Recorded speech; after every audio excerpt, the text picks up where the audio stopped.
Okay. And now we get to one of the main reasons I started this channel, which is to just talk about random shit that I love. Because we don't live forever. And if we don't talk about it while we're here, you know what I'm saying? Fire in the Sky is part of a genre that I just adore. It's underused. This genre is underused. We got Communion, got Altered, got the Fourth Kind, Close Encounters of the Third Kind, and couple others that I can't really think of. But this genre needs to be used more. Oh, Dark Skies, that's another good one too. Yeah, that one's underrated. That one that's got a little bit of everything in it, poltergeist and shit. But that one's good. Dark Skies. But this is an underused genre, man. Like the vampire western, people love this stuff. Now, I don't care whether or not, it doesn't matter to me whether or not Travis Walton really was abducted or whether these people really saw this thing. Because the strengths of this movie do not rely on whether or not this story is true. This is about an extremely tragic event that tears very tight group of friends apart in a small town situation. And on that level, it works phenomenally. Now, on another level, the scene that everybody talks about, which is the extremely violent and quite horrifying alien abduction scene, is not what happened. I mean, basically, he claims he woke up on a table. They were trying to fix him from this blast that knocked him backward from the ship. If you've seen the film, you know what I'm talking about. But he claims he woke up on the table, kind of fought him off, ran down a hall. He wound up in some sort of control room where he could see the stars, and that was it. So obviously, that's not very cinematic. And what they did was great at the end. It's like probably a 10-minute, 12-minute sequence. I didn't time it out. It's not very long, and if you're going to this for the aliens, fuck, you're going to be disappointed. And a lot of people were at the time. Another thing I want to point out about this movie, and this is true because I saw it twice on the big screen. There was a scene in here originally when it first was out there, at least in America, where Travis Walton and Dallas got in a fight. And it was over the bag of donuts, which is in the movie. Travis's hand got, or Dallas's hand got slashed by Travis. And that's what Travis or Dallas mentions later to the cop. The mark that's on his hand. This initially screened with that scene in it. I saw it twice in the theaters. And when it showed up on VHS and DVD, it wasn't there anymore. So what happened there? Did the people involved in these circumstances get a hold of the studio or the filmmakers and say, hey, that never happened, get rid of it? It happens in the truck as they're talking about the bag of donuts, which is in here. It's just so weird that you would pull out that. Couldn't have been more than 2 minutes, probably less than a minute.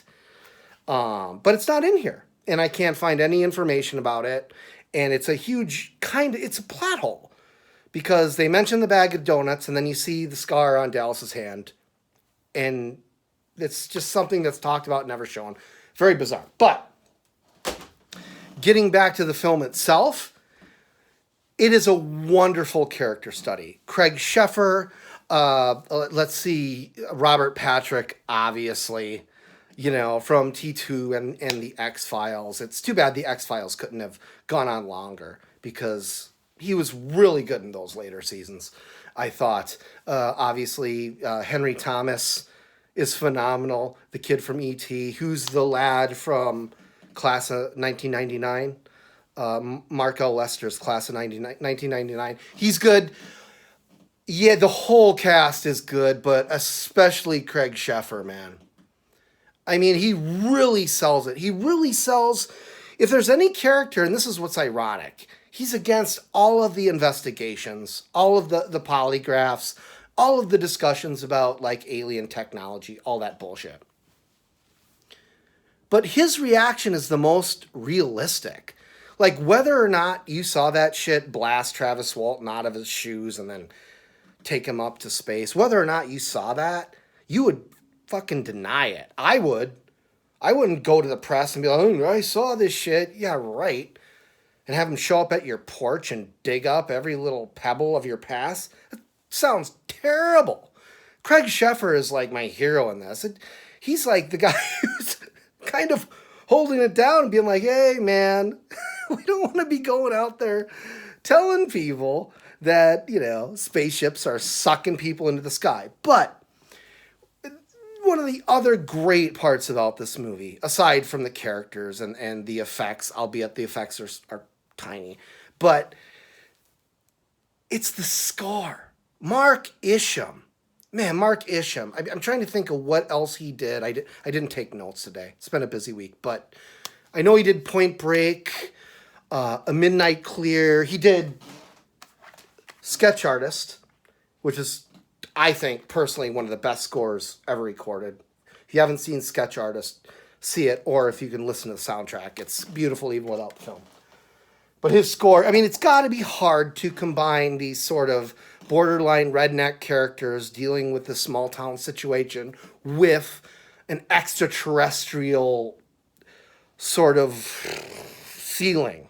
You know what I'm saying? And he does it. He blends it, and it works quite well to the point where by the end you can, you know, where the UFO begins and the small town community ends. I mean, it's obvious that they're just intertwined forever, and they have been in reality. Whether or not this happened, that, you know, that situation has defined a community, and certainly that little circle of friends. So I think this is a powerful film, probably the best example of the genre, except for Communion with Christopher Walken. But I'll talk about that at a later date. Yeah, Fire in the Sky. If you haven't seen this, I highly recommend it. You don't have to believe in UFOs to enjoy this. It's a beautiful character study, especially if you grew up in a small town situation with a bunch of, you know, gruff dudes who had to go out and earn their keep, and they did something bad one day and had to keep a secret. Awesome flick. Highly recommended. Thanks for watching Blue City Reviews. Talk to you soon. Cheers.